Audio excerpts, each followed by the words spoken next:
డబ్బు కోసం పక్కవాడి నోటికాడ కూడు లాక్కి రాజభవనంలా కనిపించవచ్చు. ఆ ఒత్తిడితో మనం ఏం కోల్పోతున్నాం? ఇతరులను మోసం చేసే వాళ్ళ రాత్రి హాయిగా పట్టే నిద్ర, అమాయకుల కన్నీళ్ల మీద కట్టిన సామ్రాజ్యం. ఈసారి కంటెంట్ 100% ప్రిపేర్ అవ్వకుండానే చెప్దామని కెమెరా ఆన్ చేసుకున్నాం, స్టార్ట్ చేసేసాను, చెప్పేసాను. కొంచెం అక్కడక్కడ సాటిస్ఫాక్షన్ లేదు, అసంతృప్తి ఉంది. కానీ విషయం ఏంటంటే, తీరా రికార్డ్ అయ్యాక తెలిసిన విషయం ఏంటంటే, నేను సౌండ్ రావడానికి ఉపయోగపడే కేబుల్ పెట్టకుండానే మొత్తం రికార్డ్ చేశాను. సో సౌండ్ కెమెరాలో రికార్డ్ అయింది, బట్ అంత క్లారిటీగా లేదు. సో ఎపిసోడ్ మొత్తం మళ్ళీ రీషూట్ చేయాల్సి వచ్చింది. ఈసారి బుద్ధిగా ఇంకా నీట్గా 100% ప్రిపేర్ అయ్యి ఫైనల్గా ఎపిసోడ్ చేశా. అది ఏది ఈజీగా రాదు, ఈజీగా జరగదు అనిపించింది ముఖ్యంగా నాకు. చూడండి, కంటెంట్కి ఏమైనా కనెక్ట్ అవుతారో లేదో, చెప్పాలనుకున్న ఆ అంతరార్థం మీకు అర్థం అవుతుందో లేదో, అలా అని చెప్పేసి మీకు అర్థం కాకపోతే అది మీ మిస్టేక్ కాదు, అర్థమయ్యేలా చెప్పలేని నా మిస్టేక్. సో చూద్దాం, చూసి కనెక్ట్ అయ్యి మీకు బాగా నచ్చితే కమెంట్స్లో రాయండి. సరిగ్గా మధ్యాహ్నం 2 గంటలు, భయానకరమైన అరుపులు, పగిలిపోతున్న ఆశ్రమం తలుపుల శబ్దాలు, అనాథ పిల్లల గుండెలు పగిలే ఏడుపులు. అప్పటి వరకు ప్రశాంతంగా దైవ చింతనతో ఉన్న ఆ ఆశ్రమం ఒక్కసారిగా ఒక నరకంలా మారిపోయింది. నల్లటి బట్టలు వేసుకున్న విక్రమ్ మనుషులు రాడ్లతో, కర్రలతో ఆశ్రమం లోపలికి చొరబడి కంటబడిన ప్రతి దాన్ని విరగ్గొడుతున్నారు. అక్కడున్న ముసలివాళ్ళు, చిన్నపిల్లలు ప్రాణభయంతో కాళ్ళు వణుకుతూ అక్కడున్న స్వామీజీ వెనక దాక్కున్నారు. ఈ గందరగోళం మధ్యలో పక్కా ఇటాలియన్ సూట్ వేసుకుని, చేతిలో కాఫీ కప్ పట్టుకుని ఏమీ పట్టనట్టు నిలబడి ఉన్నాడు విక్రమ్. అతని చేతిలో 200 కోట్ల చెక్కుంది. కళ్ళల్లో చిన్న జాలి కానీ దయ కానీ లేవు. అతని దృష్టిలో అది 150 మంది అనాథ పిల్లలు, ముసలివాళ్ళు బతుకుతున్న ఆశ్రమం కాదు, 1250 కోట్ల విలువైన ప్రైమ్ రియల్ ఎస్టేట్ ల్యాండ్. అక్కడున్న 85 ఏళ్ల స్వామీజీ ఆ గొడవను చూసి బెదరలేదు. విక్రమ్ మనుషులు తనని పక్కకి నెట్టేసినా, దెబ్బలు తగిలినా విక్రమ్ కళ్ళల్లోకి నేరుగా చూస్తూ నిలబడ్డాడు. ఆ చూపుల్లో భయం లేదు. విక్రమ్ పడుతున్న ఆరాటాన్ని చూసి, అతని పిచ్చి ప్రవర్తనని చూసి కలిగిన జాలి మాత్రమే ఉంది. అసలు ఆశ్రమానికి ఈ పరిస్థితి ఎందుకు వచ్చింది? 2000 కోట్ల సామ్రాజ్యాన్ని ఏలే ఒక పెద్ద బిజినెస్ మ్యాన్ 150 మంది అనాథల నీడను లాక్కోవటానికి ఇంత దారుణమైన పనికి ఎందుకు దిగాడు? అసలు అతని మనసులో ప్రశాంతత పోయి ప్రతిదీ డబ్బుతోనే కొలవాలనే రాక్షసత్వం ఎలా నిండింది? ఆ నిజం తెలియాలంటే మనం కొన్నేళ్లు వెనక్కి వెళ్ళాలి. 12 ఏళ్ల వయసులో విక్రమ్ జీవితంలో జరిగిన ఒకే ఒక్క సంఘటన అతని ఆలోచన విధానాన్ని పూర్తిగా మార్చేసింది. విక్రమ్ తండ్రి చాలా మంచివాడు, అమాయకుడు, అందరికీ సహాయం చేసే మనసున్న మనిషి. కానీ బిజినెస్లో మోసపోయి అప్పుల పాలయ్యాడు. అప్పిచ్చిన వాళ్ళు ఇంటి ముందు నిలబడి గొంతు చించుకొని బూతులు తిడుతూ అవమానిస్తుంటే ఆ టెన్షన్ తట్టుకోలేక విక్రమ్ కళ్ళ ముందే గుండెలాగి చనిపోయాడు. ఆ రోజు తండ్రి శవం ముందు నిలబడి ఏడ్చిన 12 ఏళ్ల కుర్రాడి మనసులో ఒక్కటే మాట బలంగా నాటుకుపోయింది: if you don't have money, this world will crush you. ఈ సమాజంలో డబ్బు లేకపోతే మనల్ని తొక్కి పడేస్తారు. అదే డబ్బు మన దగ్గరుంటే దేన్నైనా ఎవరినైనా కొనేయొచ్చు అనే భయం, అహంకారం విక్రమ్ నరనరాల్లో ప్రవహించటం మొదలైంది. రాత్రింబవళ్ళు కష్టపడ్డాడు, నిద్రను మర్చిపోయాడు. ఏళ్ల తరబడి పోరాడి 2000 కోట్ల విలువైన రియల్ ఎస్టేట్ ఎంపైర్ని ఏర్పాటు చేసుకున్నాడు.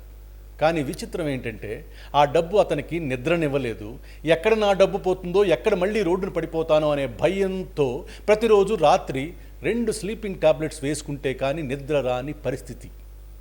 Money can buy A comfortable bed, but it can never by a peaceful sleep. డబ్బుతో మెత్తటి పరుపును కొనుక్కోవచ్చేమో కానీ ప్రశాంతమైన నిద్రను మాత్రం ఎప్పటికీ కొనలేం.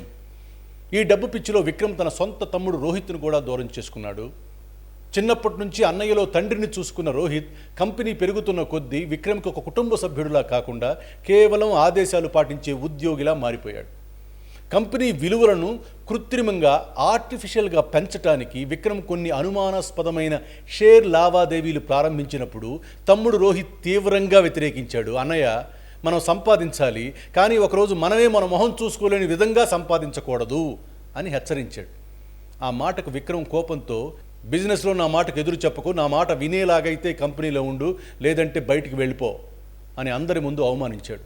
ఆ రోజు నుంచి అన్నదమ్ముల మధ్య మిగిలింది రక్త సంబంధం మాత్రమే, అనుబంధం పూర్తిగా కనుమరుగైపోయింది. అలాంటి విక్రమ్కి ఒకరోజు ఒక మైండ్ బ్లోయింగ్ డీల్ దొరికింది.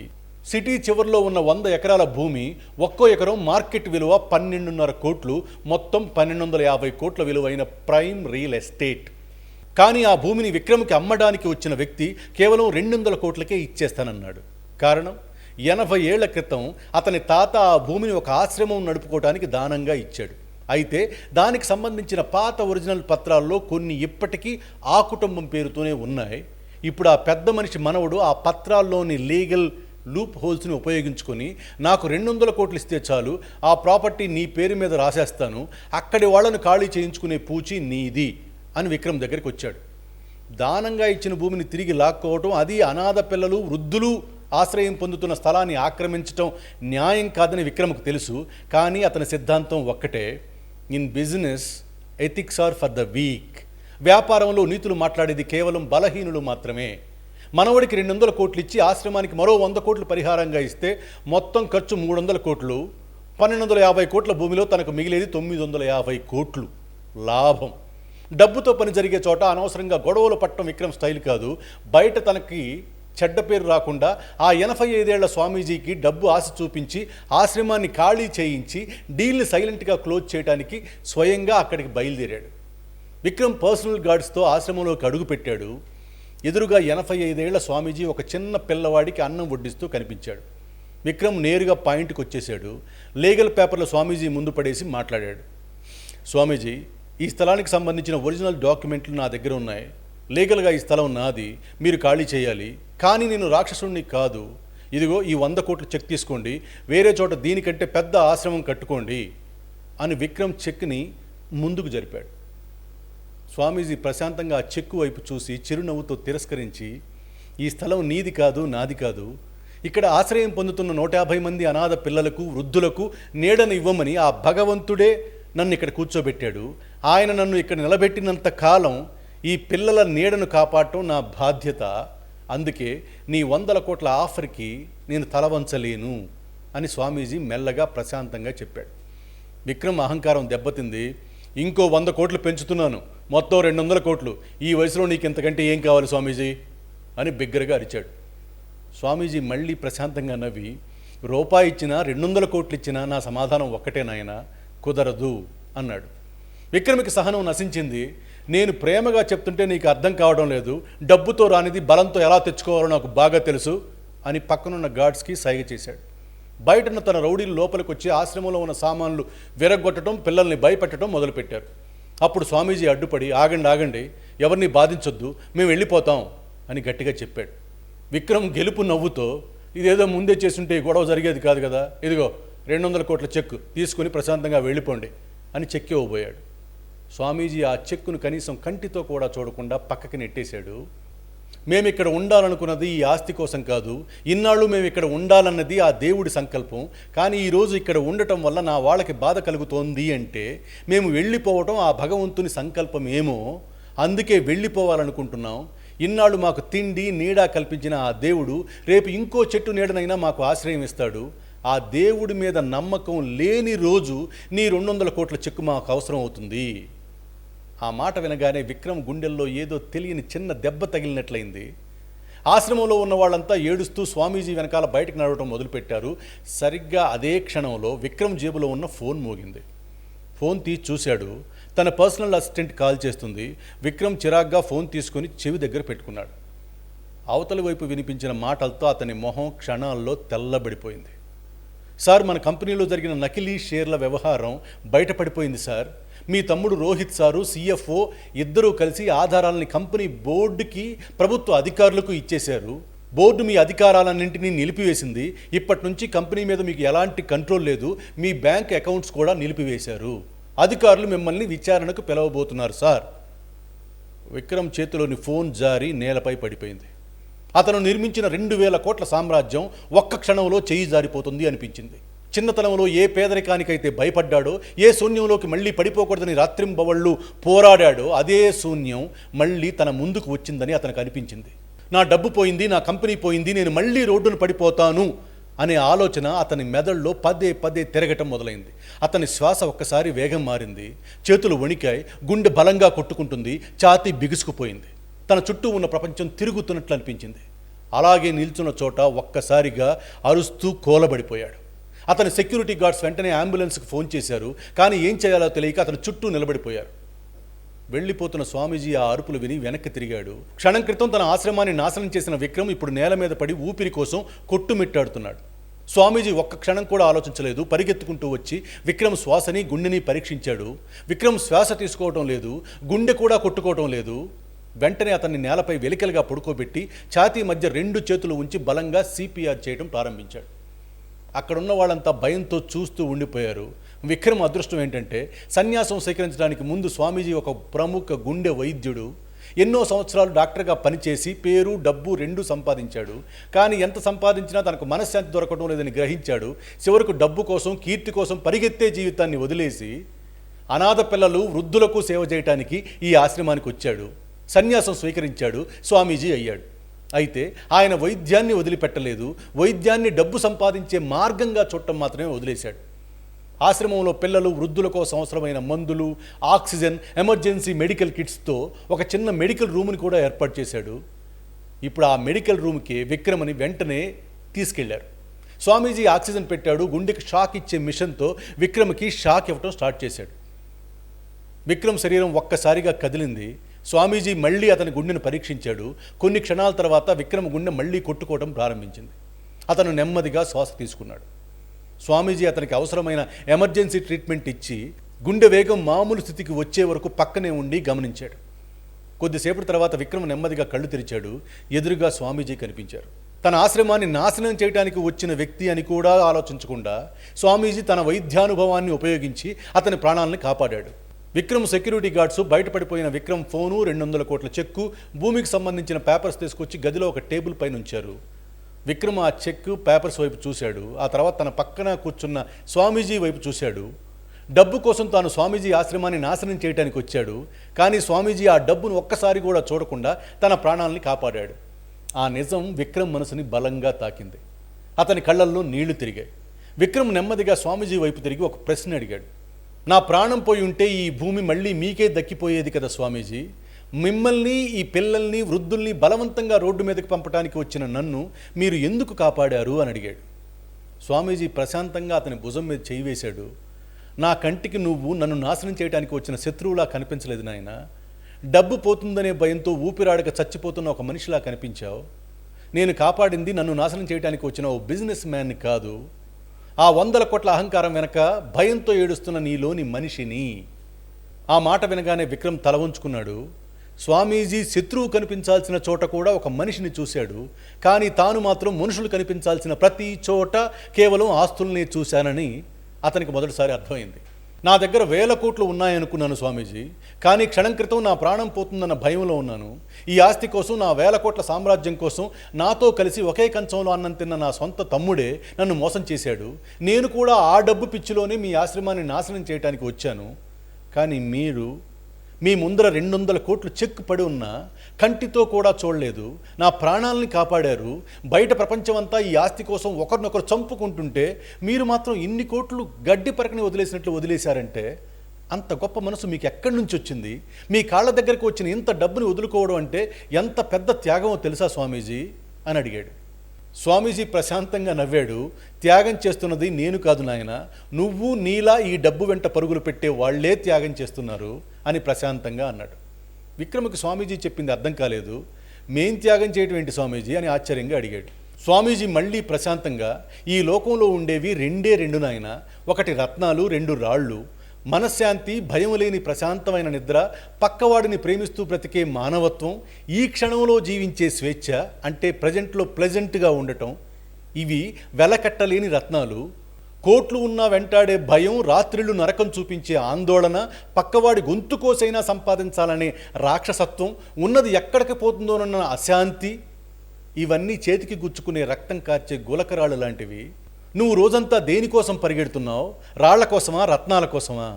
2,000 కోట్లు సంపాదించావు, ఈ నగరంలోనే అత్యంత ధనవంతులైన వాళ్ళల్లో ఒకడివి, ఇంద్రభవనం లాంటి ఇల్లు కట్టించావు, కానీ ఒక్కరోజైనా ప్రశాంతంగా నిద్రపోగలుగుతున్నావా? నిద్రపోవడానికి 2 టాబ్లెట్స్ కావాలి. నీ తమ్ముడే నిన్ను వెన్నుపోటు పొడిచేలా చేసుకున్నావు. నువ్వు సంపాదించిన ఆ 1,000 కోట్లు నీకు ఇచ్చింది ఏంటి?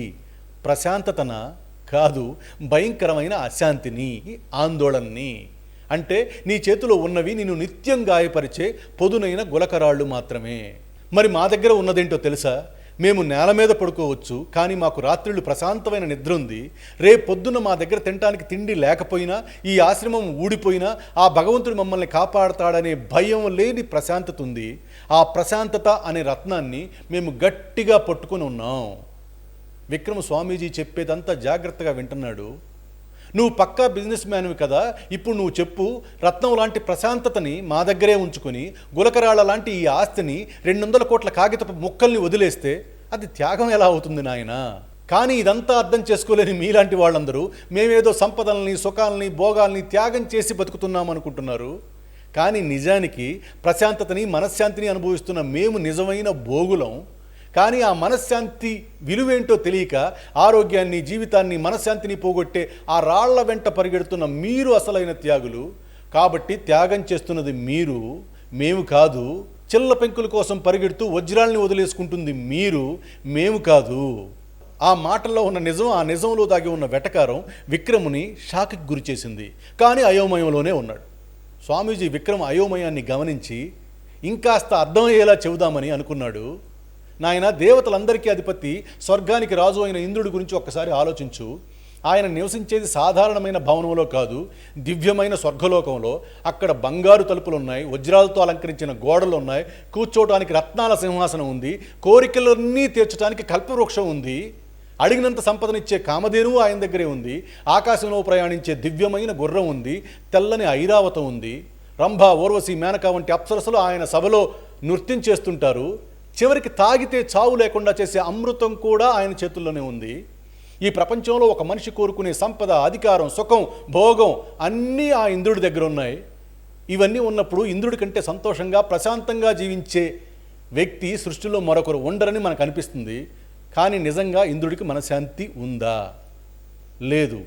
ఎందుకంటే తన దగ్గర ఉన్న సంపదను ఎవరు లాక్కుంటారోనని భయం, తన స్వర్గాన్ని ఎవరు ఆక్రమిస్తారోనన్న భయం, తన ఇంద్ర పదవి ఎప్పుడు పోతుందోనన్న భయం. భూలోకంలో ఎవరైనా ఋషి కళ్ళు మూసుకుని తపస్సు ప్రారంభిస్తే ఆయన ఎందుకు తపస్సు చేస్తున్నాడో కూడా ఇంద్రుడు ఆలోచించడు. అతను తపస్సు చేసి శక్తిని సంపాదిస్తాడేమో, నాకంటే గొప్పవాడు అవుతాడేమో, నా ఇంద్ర పదవిని లాక్కుంటాడేమో అని భయపడతాడు. ఆ తపస్సు చేసే ఋషికి తన పదవి మీద ఎలాంటి ఆశ లేకపోయినా ఇంద్రుడు మాత్రం అతన్ని అనుమానిస్తాడు. రంభనో, మేనకనో పంపించి అతని తపస్సును భంగం చేయాలని ప్రయత్నిస్తాడు. అంటే ఇంద్రుడు తన స్వర్గంలోని సుఖాలను అనుభవించడం లేదు, ఎక్కడో భూలోకంలో కళ్ళు మూసుకుని తపస్సు చేసుకుంటున్న ఋషులను చూసి కూడా భయపడుతున్నాడు. ఒకసారి రాక్షసులు స్వర్గం మీదకి దండెత్తి వస్తున్నారని తెలిసింది. తనకు మరణం ఉండదని కూడా అతనికి తెలుసు. కానీ రాక్షసులు సైన్యం వస్తుందనే భయంతో తన స్వర్గాన్ని, రత్నాల సింహాసనాన్ని, రాజభోగాల్ని అక్కడే వదిలేసి ప్రాణభయంతో పారిపోయాడు. చివరికి విష్ణుమూర్తి దగ్గరికి వెళ్ళి తనను కాపాడమని వేడుకున్నాడు. ఒకసారి ఆలోచించిన ఆయన, తనకు చావు లేదని తెలిసినా ఇంద్రుడికి భయం పోలేదు. కోరిందంతా ఇచ్చే కల్పవృక్షం దగ్గరున్నా ఆయనకు ప్రశాంతత దొరకలేదు. దేవతలందరికీ అధిపతి అయినా తన పదవి పోతుందేమోనని ప్రతిరోజు భయపడుతూనే ఉన్నాడు. ఎందుకు? ఎందుకంటే అతను ప్రశాంతత అనే అసలైన రత్నాన్ని వదిలేసి సంపద, పదవి, అధికారం అనే రాళ్లను గట్టిగా పుట్టుకుని వాటిని కాపాడుకునే ప్రయత్నంలో ఆ రాళ్ల వెంట పరిగెడుతూ ఉన్నాడు. స్వామీజీ విక్రమ్ కళ్ళల్లోకి నేరుగా చూస్తూ గంభీరంగా ఇంకో మాట అన్నాడు. ఇప్పుడు చెప్పు, స్వర్గాధిపతి అయిన ఆ ఇంద్రుడి బతుక్కి స్వర్గంలోనే ఉన్నామనుకుంటున్న నీ జీవితానికి ఏమైనా తేడా ఉందా? నీకు ఆ ఇంద్రుడిలా సంపద మధ్యలో ఉంటూ భయంతో చావటం కావాలా, లేక ఏమీ లేకపోయినా ప్రశాంతంగా నిద్రపోయే రత్నం లాంటి మనశ్శాంతి కావాలా? నిర్ణయం నీదే. విక్రమ్ మళ్ళీ షాక్ అయ్యాడు. కానీ ఈసారి అయోమయం లేదు. తాను ఇన్నాళ్ళు సంపాదించింది ఆస్తి కాదు, భయంకరమైన నరకాన్ని అని అతనికి అర్థమైంది. స్వామీజీ మాటలు ముగిసిన తర్వాత విక్రమ్ వెంటనే మాట్లాడలేదు. పక్కనే పగిలిపోయిన ఆశ్రమం తలుపులు కనిపించాయి. చెల్లాచెదురుగా పడిపోయిన పిల్లల పుస్తకాలు, అన్నం గిన్నెలు కనిపించాయి. ఒక చిన్న పిల్లాడు నేలపై పడిపోయిన తన పుస్తకాన్ని తీసుకుని చిరిగిపోయిన పేజీలను చేతులతో సరిచేసుకోవడానికి ప్రయత్నిస్తున్నాడు. ఆ పిల్లవాడిని చూస్తుంటే విక్రమ్కి తన 12 ఏళ్ల వయసు గుర్తుకొచ్చింది. తండ్రి శవం ముందు నిలబడి భయంతో ఏడుస్తున్న తన చిన్ననాటి రూపం గుర్తొచ్చింది. డబ్బులు లేక తన తండ్రి చనిపోయాడని నమ్మిన విక్రమ్ డబ్బు సంపాదించాలనే పిచ్చిలో ఇప్పుడు మరెంతోమంది పిల్లల జీవితాల్లో అదే భయాన్ని నింపుతున్నాడని అర్థమైంది. విక్రమ్ కళ్ళ నుంచి నీళ్లు జారిపడి ఆశ్రమం మట్టిలో కలిశాయి. విక్రమ్ నెమ్మదిగా లేచి టేబుల్ దగ్గరికి వెళ్ళాడు. ఆశ్రమాన్ని ఖాళీ చేయించడానికి తీసుకొచ్చిన 200 కోట్ల చెక్ని చింపేశాడు. భూమికి సంబంధించిన పత్రాలను తీసుకొచ్చి స్వామీజీ ముందుంచాడు. వెంటనే తన లాయర్కి ఫోన్ చేశాడు. నేను 100 కోట్లు ఇచ్చుకున్న ఈ 100 ఎకరాల భూమి మీద ఇక నాకు ఎలాంటి హక్కు లేకుండా మొత్తం భూమిని ఈ ఆశ్రమం పేరుతో ఆశ్రమానికి సర్వ హక్కులు ఉండేలా పేపర్స్ రెడీ చేయండి. ఈ భూమి ఎప్పటికీ ఇక్కడున్న అనాథ పిల్లలు, వృద్ధుల కోసమే ఉపయోగపడాలి. భవిష్యత్తులో దీనిని అమ్మే హక్కు కానీ తాకట్టు పెట్టే హక్కు కానీ ఎవరికీ ఉండకూడదు. ఆ విధంగా వెంటనే రిజిస్ట్రేషన్ ప్లాన్ చేయండి అని స్పష్టంగా చెప్పాడు. ఫోన్ పక్కన పెట్టి స్వామీజీ ముందుకొచ్చాడు. నన్ను క్షమించండి స్వామీజీ, నేను ఇక్కడికి మీ ఆస్తిని గెలవటానికి వచ్చాననుకున్నాను, కానీ నేను నా మనిషితనాన్ని పూర్తిగా ఓడిపోవడానికి వచ్చానని ఇప్పుడు అర్థమైంది. ఈరోజు మీరు నాకు నా జీవితంలో రాళ్లేవో రత్నాలేవో చూపించారు అంటూ స్వామీజీ పాదాలకు నమస్కరించాడు. స్వామీజీ అతన్ని పైకి లేపి, తప్పు తెలుసుకోవటం మొదటి అడుగు మాత్రమే నాయన, ఆ తప్పు వల్ల నష్టపోయిన వాళ్ళ జీవితాలను మళ్ళీ నిలబెట్టినప్పుడే మార్పు పూర్తవుతుంది అని చెప్పాడు. విక్రమ్ మౌనంగా తలూపాడు. ఆశ్రమం నుంచి నేరుగా తన కంపెనీ ఆఫీస్కి వెళ్ళాడు. అక్కడ రోహిత్, సిఎఫ్ఓ అతని కోసం ఎదురు చూస్తున్నారు. విక్రమ్ కోపంతో వచ్చి తమపై అరుస్తాడని వాళ్ళు అనుకున్నారు. కానీ విక్రమ్ మొహంలో కోపం లేదు. అతను నెమ్మదిగా రోహిత్ దగ్గరికి వెళ్ళాడు. నన్ను క్షమించు తమ్ముడు, ఇన్నాళ్ళు నిన్ను నా తమ్ముళ్ళా చూడలేదు, నా కంపెనీ కాపాడే ఉద్యోగిలా మాత్రమే చూశాను. నేను తప్పు చేస్తున్నానని నువ్వు ఎన్నిసార్లు చెప్పినా వినలేదు. పైగా అందరి ముందు నిన్ను అవమానించాను. నువ్వు నిజాన్ని బయటపెట్టినందుకు నీ మీద నాకు కోపం లేదు. తప్పు చేసింది నేనే, దానికి ఎలాంటి శిక్ష వచ్చినా ఎదుర్కొంటాను అన్నాడు.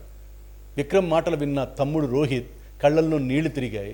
అన్నయ్య, నీ కంపెనీని ఆస్తిని లాక్కోవాలని నేను ఇలా చేయలేదు. నువ్వు తప్పుదారిలో వెళ్తున్నావని తెలిసి నిన్ను ఆపాలనుకున్నాను. నువ్వు నా అన్నయ్యవు, కానీ చాలా సంవత్సరాలుగా నన్ను తమ్ముళ్ళ చూడలేదు. నీకు నాకంటే కంపెనీ డబ్బు మాత్రమే ముఖ్యమని అనిపించింది. నాకు ఈ 1000 కోట్ల ఆస్తి అవసరం లేదన్నయ్య, నాకు నా అన్నయ్య తిరిగి కావాలి. అయినా నిజాన్ని బయటపెట్టే ముందు చివరిసారిగా నీతో మనసు విప్పి మాట్లాడాల్సింది. అలా చేయకుండా నేరుగా బోర్డు దగ్గరికి వెళ్ళినందుకు నన్ను కూడా క్షమించన్నయ్యా అన్నాడు. విక్రమ్ తన తమ్ముడి భుజాల మీద చేతులు వేశాడు. కంపెనీ ఏమవుతుందో, నాకు ఎలాంటి శిక్ష పడుతుందో చట్టం నిర్ణయిస్తుంది, కానీ డబ్బు కోసం మన అన్నదమ్ముల బంధాన్ని మళ్ళీ పోగొట్టుకోకూడదు అన్నాడు. రోహిత్ తన అన్నని గట్టిగా హక్ చేసుకున్నాడు. కానీ ఆ ఒక్క కౌగిలితో వాళ్ళు చేసిన తప్పులు మాయమైపోలేదు. కంపెనీ మీద జరుగుతున్న విచారణ కూడా ఆగిపోలేదు. కానీ ఎన్నో సంవత్సరాల తర్వాత వాళ్ళ ఆస్తి గురించి కాకుండా ఒకరినొకరు అన్నదమ్ముల్లా చూసుకున్నారు. ఆ రోజు వాళ్ళ 1000 కోట్ల ఆస్తిని కాదు, అనుబంధం అనే అసలైన రత్నాన్ని తిరిగి పొందారు. ఇక్కడితో విక్రమ్ కథ ఆపేద్దాం. ఇప్పుడు మనం కాసేపు మాట్లాడుకుందాం. ఈ కథ విన్న తర్వాత అయితే మనం డబ్బు సంపాదించడం మానేయాలా, ఉద్యోగాలు వదిలేసి అడవుల్లోకి, ఆశ్రమాల్లోకి వెళ్ళిపోవాలా అనే ప్రశ్న రావచ్చు. ఖచ్చితంగా కాదు. ఎందుకంటే మనసులో అండర్స్టాండింగు, క్లారిటీ రాకుండా మనం ఎక్కడికి వెళ్ళినా మనసులో ఉన్న చెత్త అంతా మనతోనే ఉంటుంది. కాబట్టి మనం కుటుంబాలని, ఉద్యోగాలని వదిలేసి వెళ్ళిపోనక్కర్లేదు.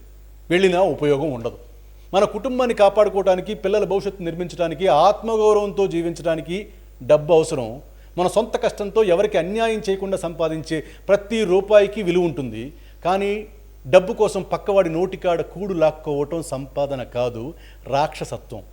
అమాయకుల కన్నీళ్ల మీద కట్టిన సామ్రాజ్యం బయటికి రాజభవనంలా కనిపించవచ్చు, కానీ దాని లోపల నివసించే మనిషికి ప్రశాంతమైన నిద్ర ఉండదు.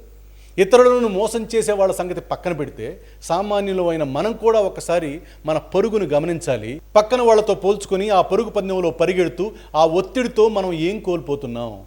ఇతరులకు మనం గెలిచామని చూపించుకోవడానికి కొనుక్కుంటున్న లగ్జరీస్ వలన మనం ఏం ఇబ్బందులు పడుతున్నాం?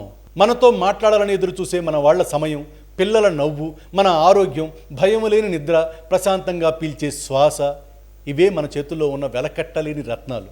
డబ్బు మన అవసరాలను తీర్చే సేవకుడిగా ఉన్నంత వరకు జీవితం అందంగా ఉంటుంది. అదే డబ్బు మన ఆలోచనల్ని, మన బంధాలని, మన మనశ్శాంతిని నియంత్రించే యజమానిగా మారితే మన చేతిలో మిగిలేది సంపద కాదు, అశాంతి మాత్రమే. అందుకే సంపాదించుకుందాం, ఎదుగుదాం, మన కుటుంబానికి మంచి జీవితాన్ని ఇద్దాం. కానీ మరొకరి జీవితాన్ని నాశనం చేసి కోట్లు సంపాదించే రాక్షసుల్లాగా మారకుండా ఉందాం. రాళ్ల వెంట పరిగెడుతూ మన జీవితంలోని రత్నాలను కోల్పోయే అజ్ఞానులుగా మిగలకుండా ఉందాం. ఎవరికి ద్రోహం చేయకుండా మన కష్టంతో సంపాదించిన 4 రూపాయలు, మన వాళ్లతో గడిపే కొద్దిసేపు సమయం, రాత్రి హాయిగా పట్టే నిద్ర, మనసులో ఎలాంటి భయం లేని ప్రశాంతత, అదే ఈ క్రియేషన్లోని అసలైన సంపద. జీవితం గులకరాళ్లను పోగు చేసే పోటీ కాదు, ప్రశాంతత అనే రత్నాన్ని గుర్తించి కాపాడుకుంటూ సాగించాల్సిన అద్భుతమైన ప్రయాణం. మన కష్టాన్ని గౌరవిద్దాం, మన అనుబంధాలని కాపాడుకుందాం, మన ప్రశాంతతని కోల్పోకుండా జీవిద్దాం. మళ్ళీ ఇంకో అద్భుతమైన కంటెంట్తో కలుద్దాం. ఉంటాను. జై హింద్, జై శ్రీరామ్.